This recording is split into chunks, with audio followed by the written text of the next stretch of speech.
Hey, what's up guys? Секунд байна. За 5 дахь өдрийн зөвлөгөө юу вэ гэвэл Trading Journal буюу арилжааны тэмдэглэл хөтлөх байгаа.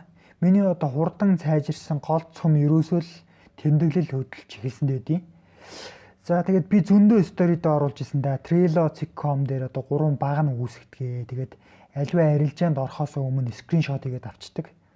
Тэгээд скриншот хийж авсныхаа дараа яадаг вэ гэхээр арилжаанд оролцсныхаа хамгийн сүүлд нь одоо оролцсон арилжаанууд дээр комент чиж өгдөг. Ийм учраас оролцсон ингэсэн тэгсэн гэдэг. Тэгээд тэрнгийг болохоор 3 баганда жишээлбэл одоо эхнийх дээр нь болохоор ялсан арилжаануудаа бүгдийг нь бичээд, хоёр дахь баган дээр нь болохоор ялагдсануудаа бичээд, гурав дахь дээр нь болохоор оролцоогүй арилжаануудаа бичиж хийгээд атачмент хийгээд өчтдөг байгаа.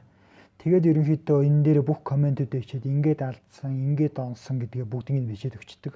Тэгээд 7 хоногийн сүүлээр болохоор нэг тийм дата гаргаад тэр датанаас яг би юун дээр алдаад байна гэдгээ маш сайн ухаарад тэрэн дээрээс одоо эргцүүлэл хийгээд дараа хоног дээрээ яавал энэ одоо алдаагаа дахин давтахгүй байх уу гэдэг юмнууд дээрээ маш сайн анхаарал сайжраад явчихдаг байгаа.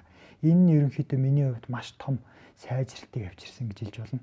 Тэгэхээр залуучуудтай хандаж хэлэхэд юу? Trading Journal сайн хий. Өдөрт орж байгаа арилжаануудаа бүгдийг нь скриншот хийгээд ямар учраас оролцсон, яасан хийсэн, юунаас болоод алдсан гэдгээ сайн бичиж тэмдэглэж байгаараа гэж зөвлөе.